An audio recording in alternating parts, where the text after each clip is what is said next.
We built our own torture devices. Welcome back to Yemima's World. I'm your hostess, Yemima, and I am back at it again with a really brief um, video. I did one on my podcast. You can probably find it. It was about the ice cream man, and then I also did one about what it means when the street lights come on.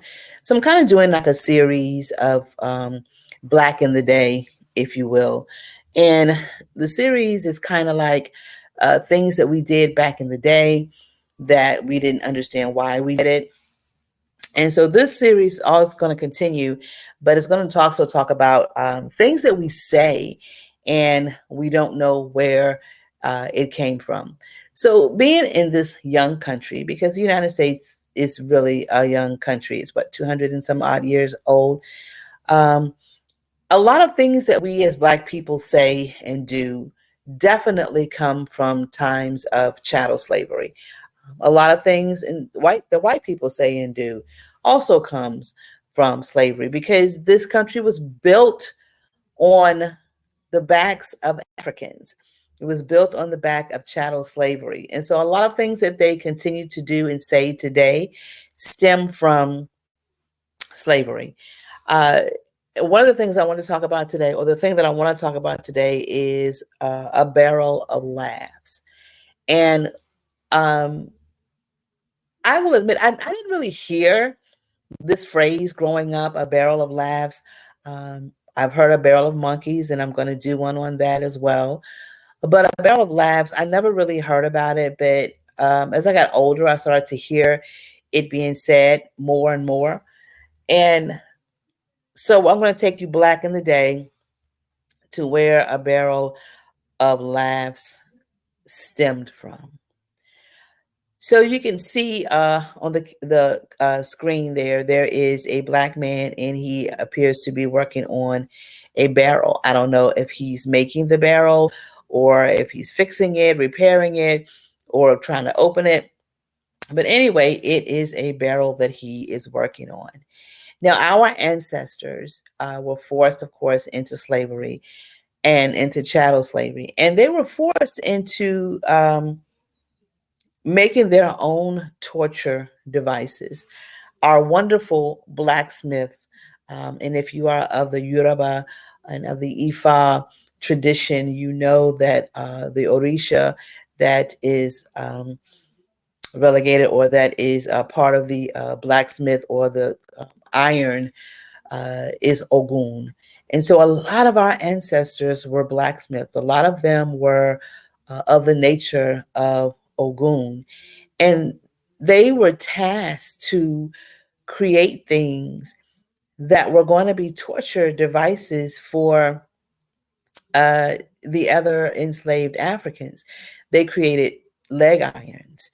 They created the irons that went around the neck. They created the irons that went around the wrists.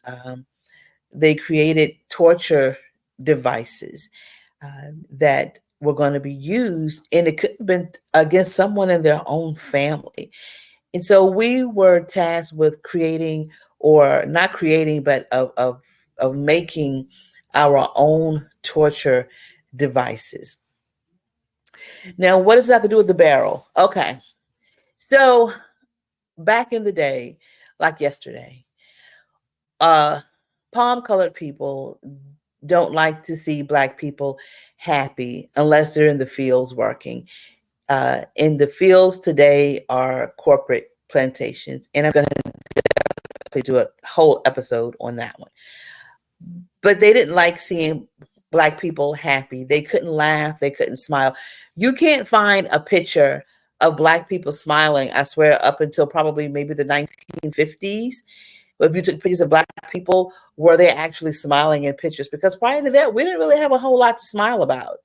Family portraits, you don't see people smiling. They're very, stoic, and they're just not smiling, because even though we may have been doing considerably well, we still weren't really happy, because we still carried the burdens of slavery, and we still carried that in our DNA. So we weren't allowed to laugh. We couldn't be happy again unless we were working for them. That's the only time that you could be happy. So they came up with this idea that if Black people were caught laughing, if they seemed to be happy, then they would have to go to this barrel and laugh into the barrel to mask their happiness. Now, let me tell you this barrel concept of laughing into a barrel to mask your excitement, your happiness, your laughter, your joy. Not only was it used by white people to oppress Black people, but we actually used it ourselves in the brush harbors. We would have barrels that we would turn over on the ground, empty barrels, so that when we were out in the brush harbor praising our gods and our ancestors, then the ground, Mother Earth, would absorb that, and the oppressors, the palm colored people, the enslavers could not hear our joy and our laughter. There are definitely times where you'll see on like some movies about slavery, uh, you'll see us speaking quietly because we couldn't show our joy. Again, the only time we could show our joy is if we were out in the fields, and then if we were showing joy, we had to be singing a Christian song. We couldn't be singing anything African. It had to be something of the Christian faith. And today we still have now the freedom to show our joy evident in Western culture, and we still don't. And now, even when we show our joy in their culture, in their religion, they still don't want us to be happy. How many times are you at a restaurant, ladies, and you're having a good time and you're laughing? I'm talking to my Black ladies, my sisters. When you're out in a restaurant, you're having a good time and you're laughing, and somebody at another table whose color I won't mention because they don't have any will call the manager over because you're being too loud. They're mad at you because you're happy. How many? I worked at a school last year, and it was an inner city school, and we were doing arts with the school. And the table of young girls were sitting there, and they were just having the best time working on their art, and they were laughing and having a good time. And the teachers told them they were too loud and they needed to be more serious. And I'm looking at her, I'm like, these are young Black girls, and we express our joy and our fellowship and laughter and fun. Why would you take that away from them? But I'm going to tell you, even today in 2024, and this was last year in 2023, they don't want to see us laughing. They don't. They don't want to see us having a good time. And so, a barrel of laughs, that's where that term comes from, because our ancestors were not allowed to um, to laugh in public or to laugh um, in front of white people. They couldn't be happy. They had to be miserable. And for the most part, and for most of their lives, they weren't happy. They were miserable. But there were those small moments where something made them laugh and forget about their oppression just for a second.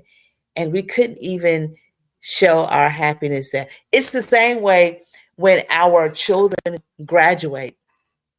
You go to any school that's integrated, and when our children walk that stage, you hear the Black families. They will scream and they will shout in glee and happiness that their child is graduating.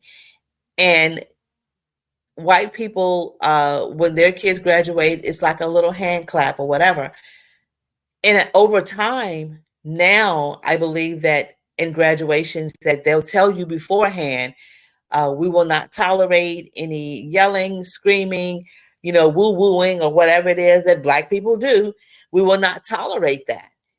And I think that, again, they still have such a hold on how we live. They have such a hold on our joy and our happiness. It makes me so sad to know that in 2024, in the 21st century, we still are living under Black codes, whether they are written, unspoken, or unnamed. We're still living under those Black code laws.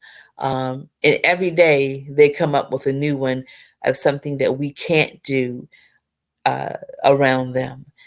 So we've got to rebuild our own communities. I bet you $1 to a donut. Now, I haven't been to a HBCU graduation, but I bet you the whole 2 hour ceremony is nothing but woo woo, yay yay, and way to go, Junebug, or whatever it is.